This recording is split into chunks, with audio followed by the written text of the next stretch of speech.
प्रिय विद्यार्थियों, एक बार पुनः से मेरे YouTube चैनल पर आप सभी का हार्दिक स्वागत।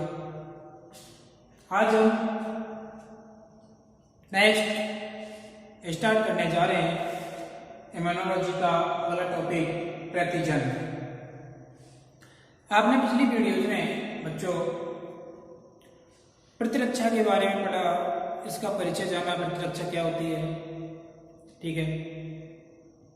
प्रतिरक्षा कोशिकाएं पढ़ ली आपने, प्रतिरक्षा कौन सी कोशिकाएं करती हैं, ये सारी चीज जान लेने के पश्चात आज हम स्टार्ट कर रहे हैं प्रतिजन। ये प्रतिजन आपने थोड़ा बहुत जान ही वो क्या है प्रतिजन। प्रतिजन क्या होते हैं? बाह्य पदार्थ होते हैं। प्रतिजन क्या होते हैं? बाह्य पदार्थ होते हैं। किस प्रकृति के होते हैं? बाह्य रासायनिक पदार्थ होते हैं। कैसे पदार्थ होते हैं? रासायनिक पदार्थ होते हैं। बाह्य रासायनिक पदार्थ होते हैं जो किस प्रकृति के होते हैं? प्रोटीन प्रकृति के होते हैं, ठीक है। अतः कह सकते हैं, अगर मैं बात करूं कि अब परिभाषा की बात करूं तो परिभाषा कैसे दे सकते हैं प्रतिजन की? देखिए कि ऐसे रासायनिक पदार्थ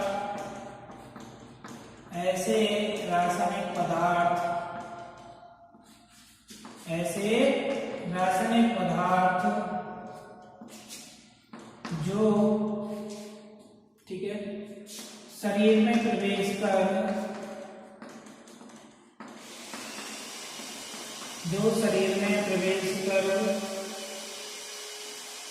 क्या करते हैं? शरीर में प्रवेश कर प्रतिरक्षण तंत्र को, ठीक है, उद्दीप्त करने का कार्य करती हैं। उद्दीप्त करने का कार्य करते हैं। क्या कहलाते हैं? प्रतिजन कहलाते हैं, ठीक है। अर्थात कह सकते हैं कि ऐसे बाह्य पदार्थ जो प्राणी के शरीर में प्रवेश कर, है ना, किसका काम करते हैं? उद्दीपन का कार्य करते हैं। क्या कहलाते हैं? प्रतिजन या एंटीजन कहलाते हैं, ठीक है। तो उद्दीपित करने का कार्य करते हैं, तो उद्दीपित करने के फलस्वरूप क्या होगा? जिसके फलस्वरूप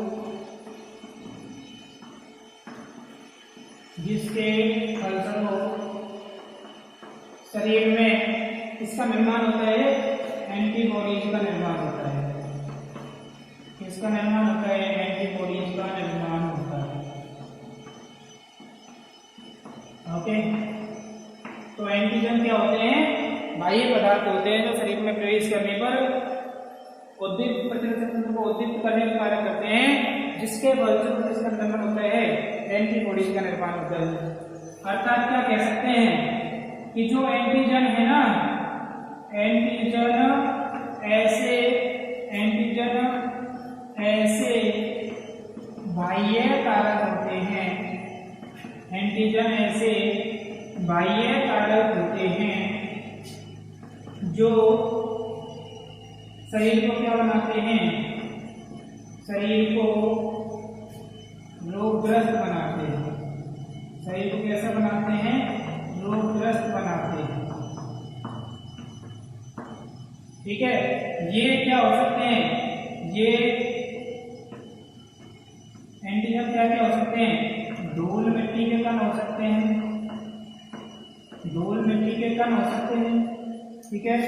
परागकण हो सकते हैं, जीवाणु हो सकते हैं, क्या हो सकते हैं? विषाणु हो सकते हैं, इत्यादि। ये सब क्या हो सकते हैं? एंटीजन हो सकते हैं जो हमारे शरीर को क्या करते हैं? रोगग्रस्त कर सकते हैं। परागकण क्या कर देते हैं? एलर्जी उत्पन्न कर देते हैं।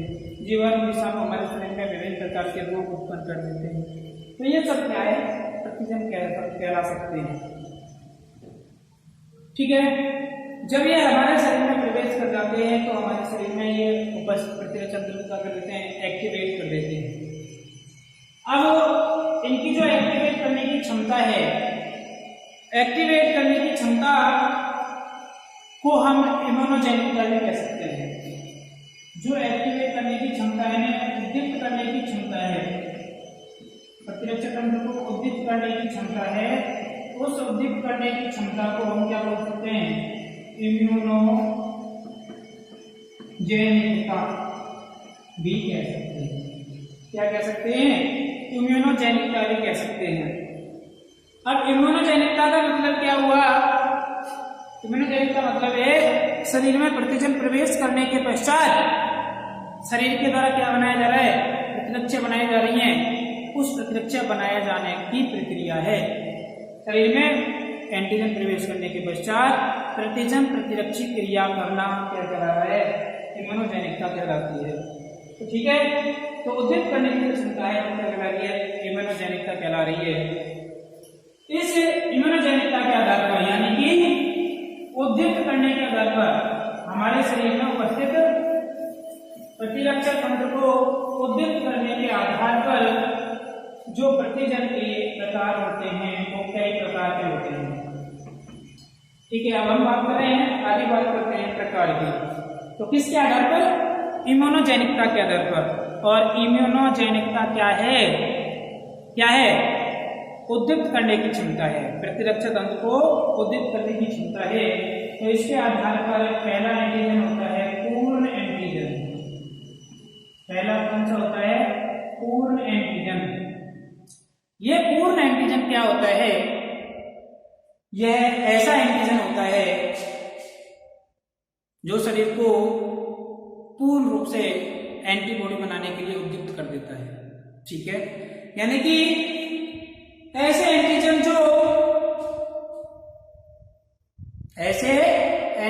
जो शरीर को एंटीबॉडी उत्पन्न करने हेतु उद्दीप्त करने का कार्य पूर्ण रूप से करते हैं, क्या कहलाते हैं? पूर्ण एंटीजन कहलाते हैं।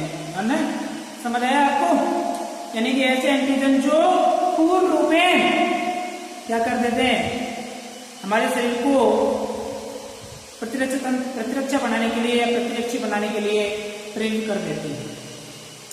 दूसरे होते हैं हेप्टेन। ये तो क्या हो गए? पूर्ण एंटीजन।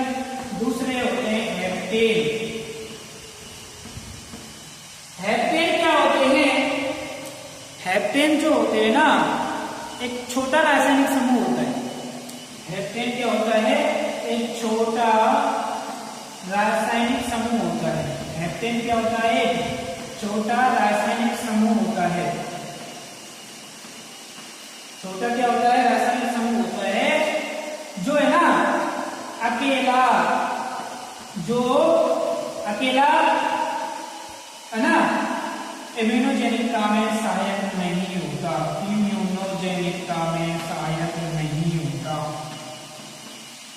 इम्यूनोजेनिकता में सहायक नहीं होता।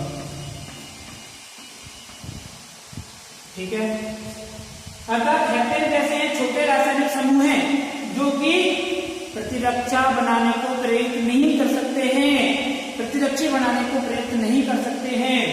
ठीक है, तो ये कब करेंगे? जब इनके साथ कोई अन्य समूह जुड़ जाता है।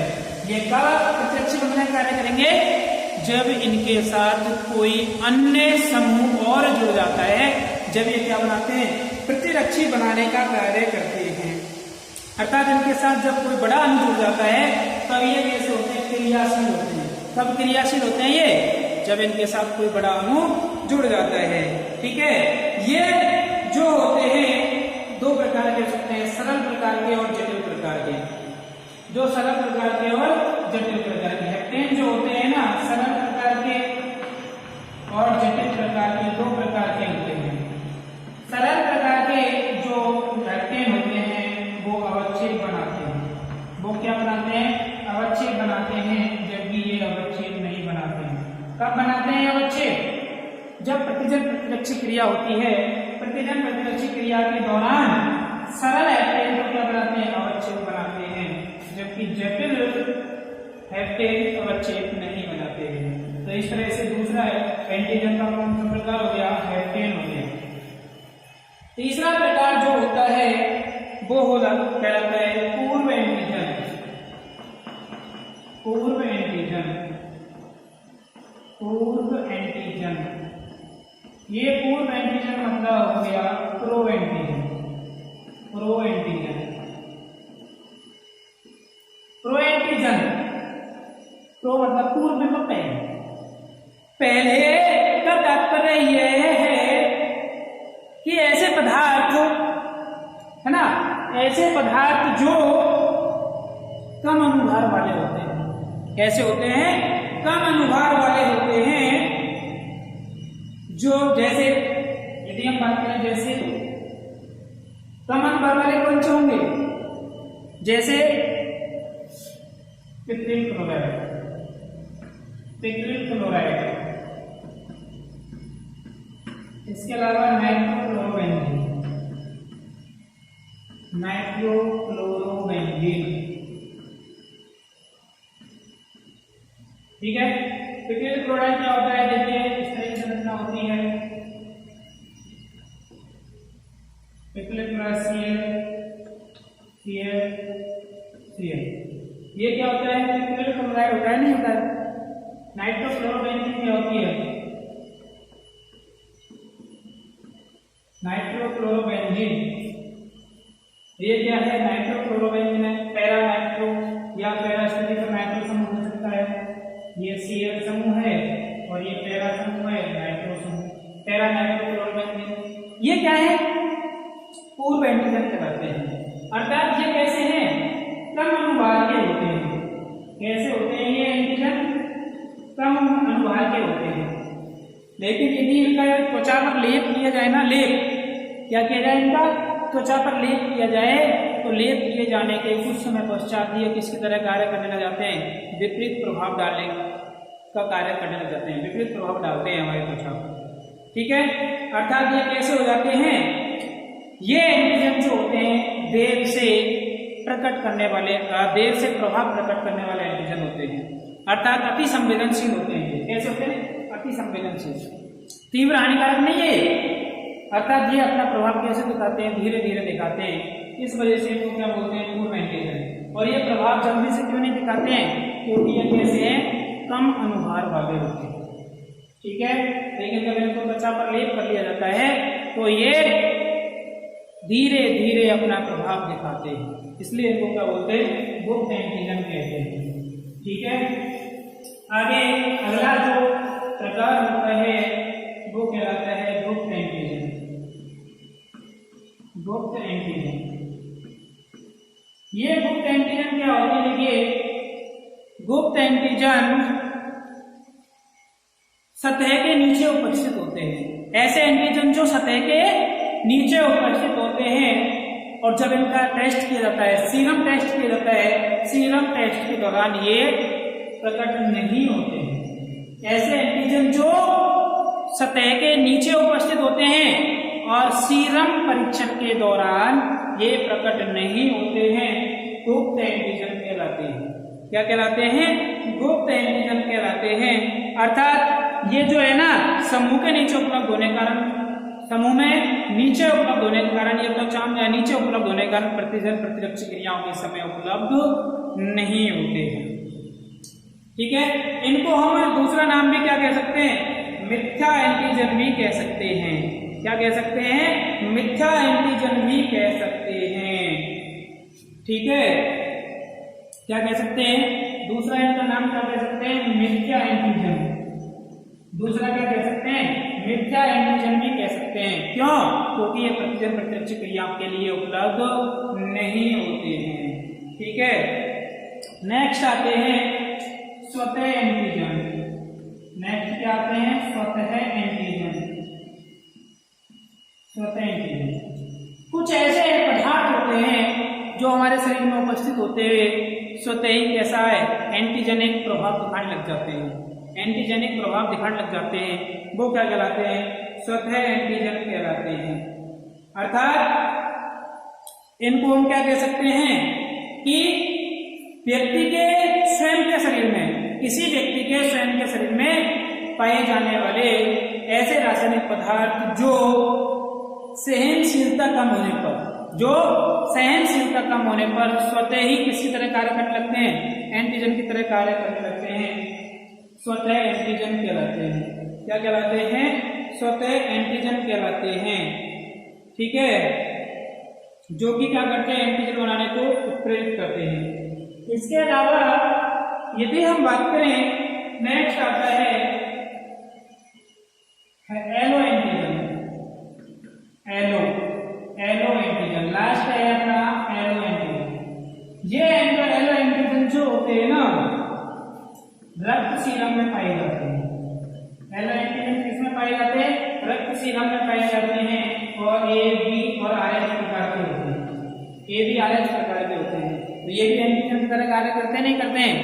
जब RH नेगेटिव पुरुष का विवाह RH पॉजिटिव स्त्री के साथ करा दिया जाता है तो उनसे कौन सा रोग हो जाता है? शरीर में एंटीजन प्रवेश करेगा नहीं करेगा?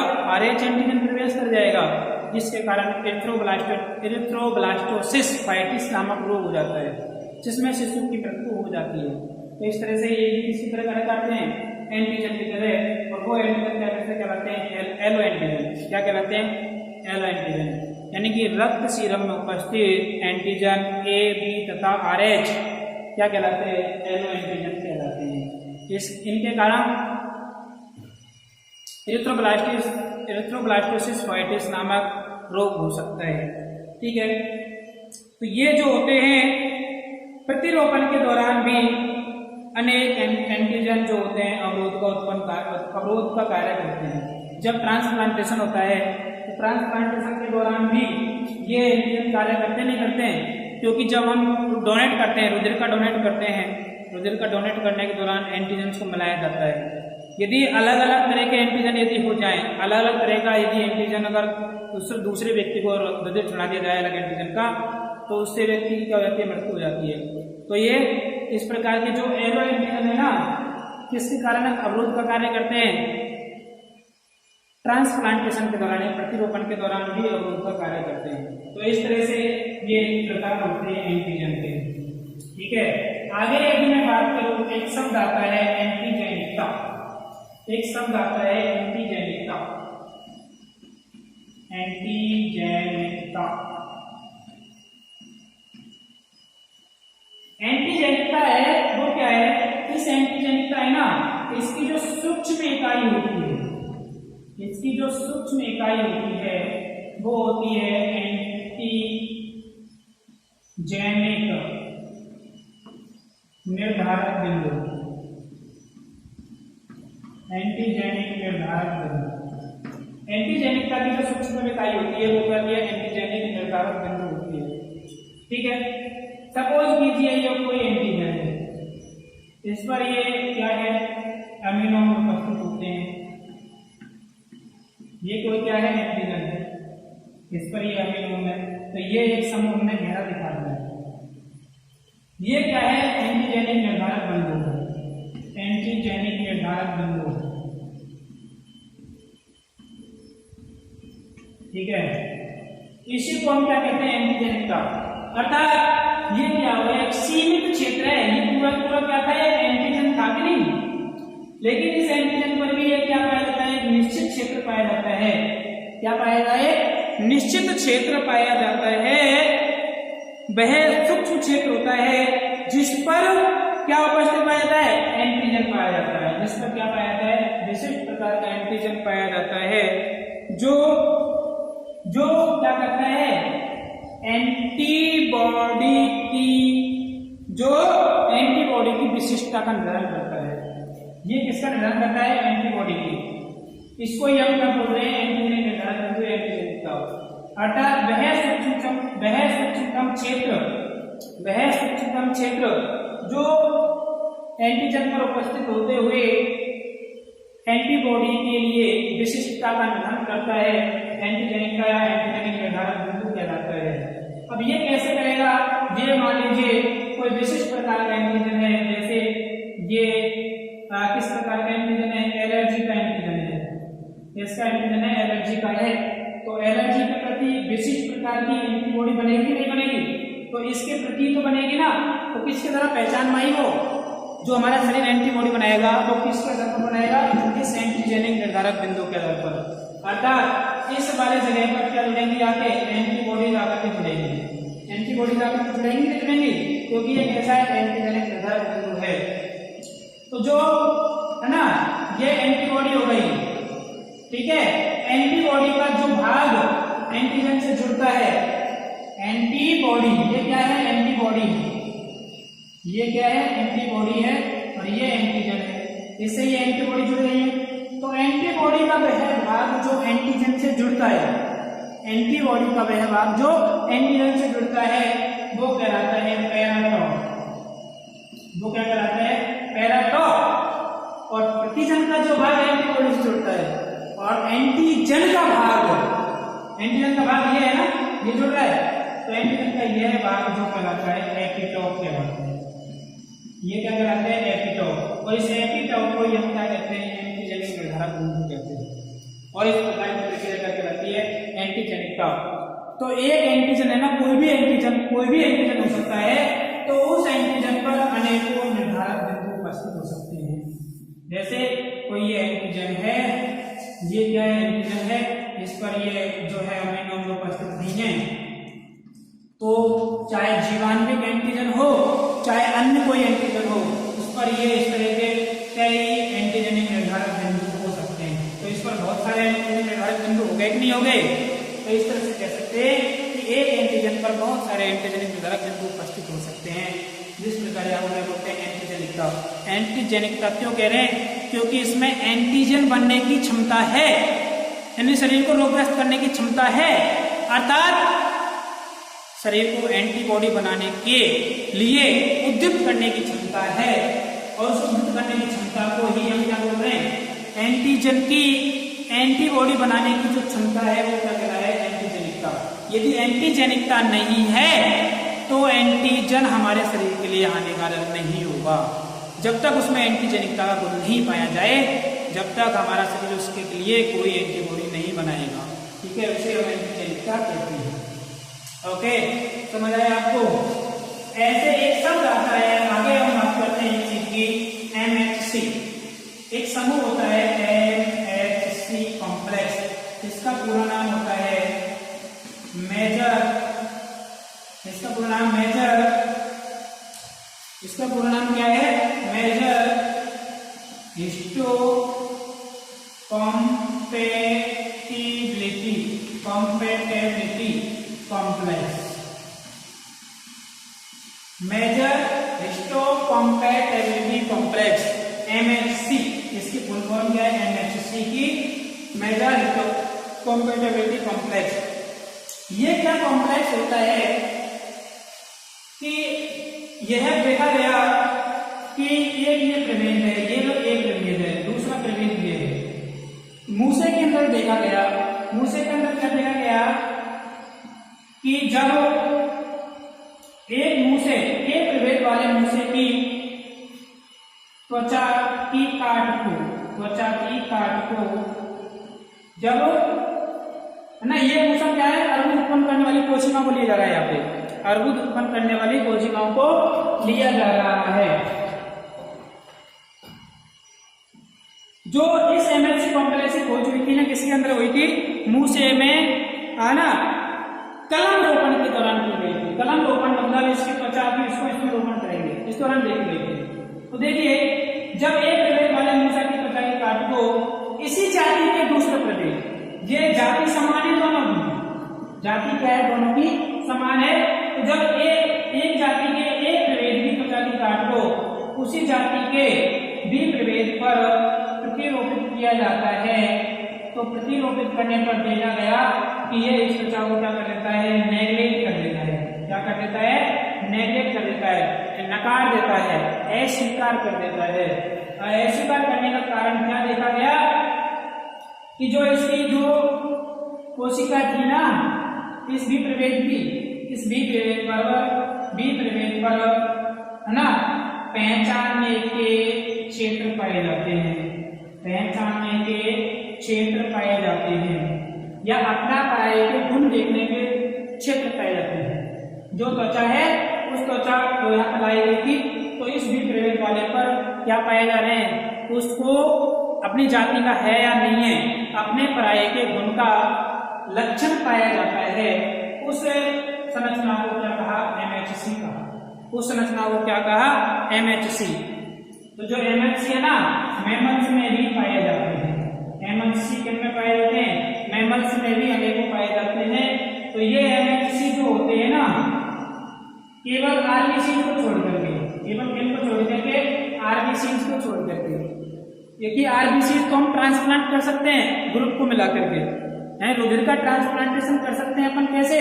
ग्रुप को मिला करके रुधिर का स्थानांतरण कर सकते हैं। तो RBC को छोड़कर है ना, RBC को छोड़कर शेष सभी अंगों में क्या पाए जाते हैं? MHC पाए जाते हैं। क्या पाए जाते हैं? MHC पाए जाते हैं। MHC क्या होता है? एक जटिल कॉम्प्लेक्स होता है, एक कॉम्प्लेक्स स्ट्रक्चर होती है जिसमें कार्बोहाइड्रेट, प्रोटीन, इसके अलावा एंटीजेनिक निर्धारक बिंदु आदि उपस्थित होते हैं। जैसा कि देखते हैं अपन, जब भी कोई अंग प्रत्यारोपण करते हैं तो दूसरा जो जीव होता है उसको अस्वीकार कर देता है। क्यों कर देता है? क्योंकि उनमें क्या पाए जाते हैं? MHC पाए जाते हैं, मेजर हिस्टोकॉम्पैटिबिलिटी कॉम्प्लेक्स पाए जाते हैं, जिसकी वजह से वह दूसरा जीव जो है उसको अस्वीकार कर देता है। ठीक है, इस तरह से ये प्रतिजन जो होता है यहाँ तक आए।